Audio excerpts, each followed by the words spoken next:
एक कहावत है कि भैया एक तो करेला ऊपर से नीम पे चढ़ा। साउथ अफ्रीका ने जब इंडिया को हराया था तो साउथ अफ्रीका का नेट रन रेट बढ़कर +3.80 हो गया। मतलब यह था कि इंडिया अगर जिम्बाब्वे को 11 ओवर में हराती है तो हम पॉजिटिव में आएंगे, ऊपर कब जाएंगे वो राम ही जाने।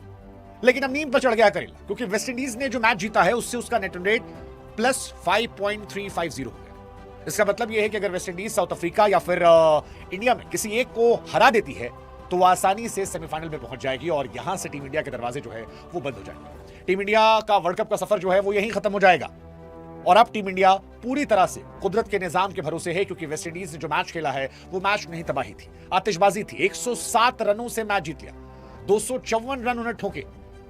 जिम्बाब्वे जो है वो 147 बनाती है, ऑल आउट हो जाती है। आखिर में उनके कुछल्ले बल्लेबाज ने 30-40 रन मार दिए, वरना तो लग रहा था कि 100 रन के अंदर सिमटने वाले हैं। लेकिन जो ये नेट रन रेट का पहाड़ वेस्ट इंडीज लेकर गई है, अगर वो साउथ अफ्रीका को हरा देती है और फिर इंडिया से हार भी जाती है तो भी वो क्वालिफाई कर रही है।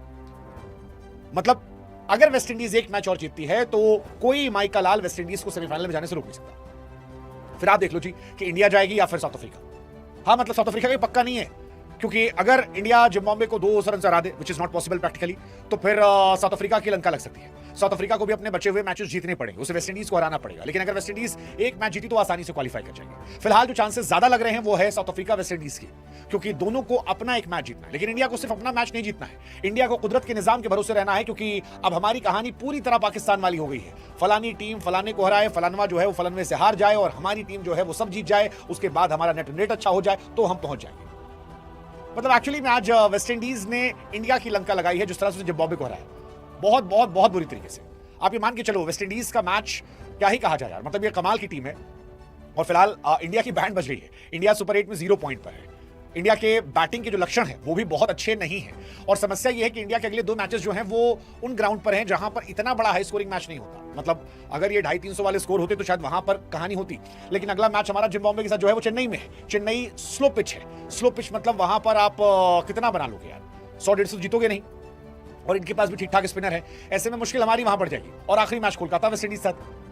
तो कुल मिलाकर अब हमें दुआ यही करनी है कि भैया वेस्ट इंडीज अपना दोनों मैच हार जाए, वो अफ्रीका से भी हार जाए, वो इंडिया से भी हार जाए, और इंडिया दोनों मैच जीत जाए, तभी हम पहुंचने वाले हैं। क्योंकि वेस्ट इंडीज जो आज खेली है यार, उसने अपने लिए रास्ते आसान कर लिए। उसने कहा कि भाई साहब हम अपने दम पर जाएंगे, हम कुदरत के निजाम के चक्कर में पड़ेंगे ही नहीं। और इंडिया की लग गई यार, मतलब हालांकि जिम्बाब्वे ने खुद ही लगवाई है, मुझे तो लगता है लगवाई उन्होंने, क्योंकि जिस तरह से उन्होंने गंदी फील्डिंग की, शेमरॉन हेटमायर के मल्टीपल कैचेस छोड़े यार, आप हारना डिजर्व करते थे। 107 रन से वो हारे, और उस हार के पीछे कहानी यही है कि आप बहुत बुरी तरह पीटे गए। 254 पे 6 था वेस्ट इंडीज का स्कोर, और ये इसलिए बना क्योंकि हेटमायर ने मार मार के धुआं कर दिया। 34 गेंदों पर 85 रन।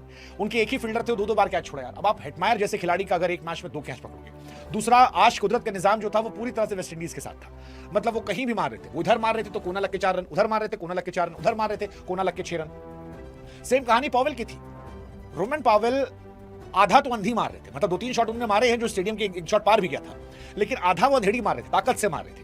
लेकिन जो भी मार रहे थे वो जहां भी लग रहा था वो बाउंड्री के उस पार जा रहा था, और वो जब छक्का चौका जा रहा था तो इंडिया की लंका लग रही थी। हमने पहले भी कहा था आप लोगों से कि ये मैच क्लोज खत्म होना चाहिए।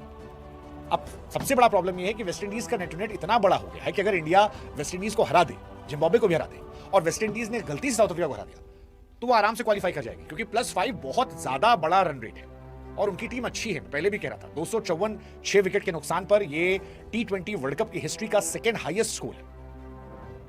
और वेस्ट इंडीज 5 के 5 मैच लगातार जीत चुकी है, मतलब ठीक ठाक हराया। उन्होंने इंग्लैंड को हराया, स्कॉटलैंड, इटली, नेपाल, जिम्बाब्वे।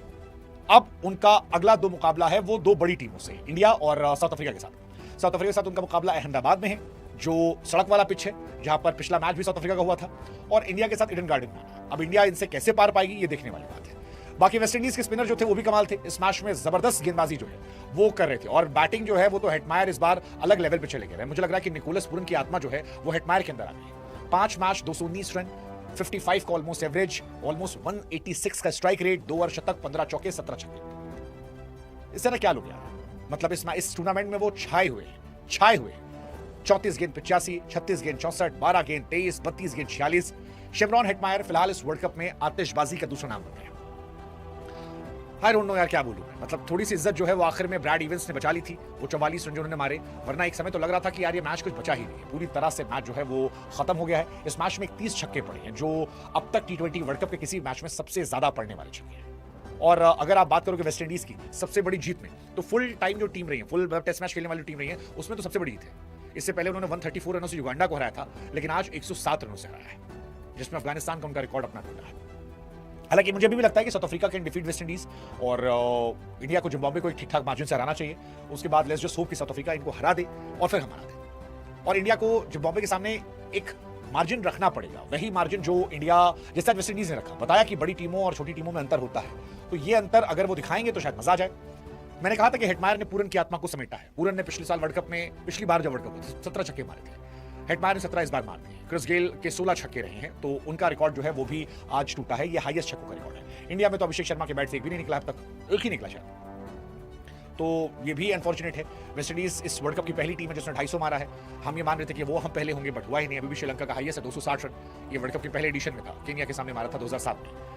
अब तक टूटा नहीं है। अब अगर इंडिया को यहां से आगे अच्छा करना है तो जो परसों उनका मैच है उसमें उन्हें 270, 280, 290 मारना पड़ेगा। अगर वो इसके आसपास जाते हैं तो कहानी बन सकती है। और अगर पता लगा कि सिकंदर रजा आके पहले ओवर में अभिषेक या ईशान को उड़ा ले गए तो फिर इंडिया की लंका लग जाएगी और इंडिया कोई कहानी नहीं रहने वाली। सो अगर इंडिया को यहां से अच्छा करना है तो एक तो दुआएं मांगिए, ऊपर वाले से प्रार्थना कीजिए कि भाई साहब साउथ अफ्रीका जो है वो वेस्ट इंडीज को हरा दे, और दूसरा आप रूथलेस हो जाइए। आप जिम्बाब्वे को मतलब हरा दिया, 200 रन से हरा दिए, हमारो यार 300 मार दो, 100 रन पे ऑल आउट करो यार। अब ऐसा ही कुछ करना पड़ेगा, किसी एक को तो आकर ऐसा करना पड़ेगा अगर आप चाहते हो कि कुछ बड़ा हो। और अगर आप 250, 350 नहीं मारोगे और आप 150 रन से नहीं जीतोगे, 150 रन से जीतो भाई। अगर आप चाहते हो कि आप आगे जाओ और 150 रन से जीतने के लिए आपको 300 मारना पड़ेगा, तो क्या इंडिया में दमखम है कि वो 300 मार सकते हैं? वेल आई बिलीव उनमें दमखम तो है, आई बिलीव दमखम है वो मारे।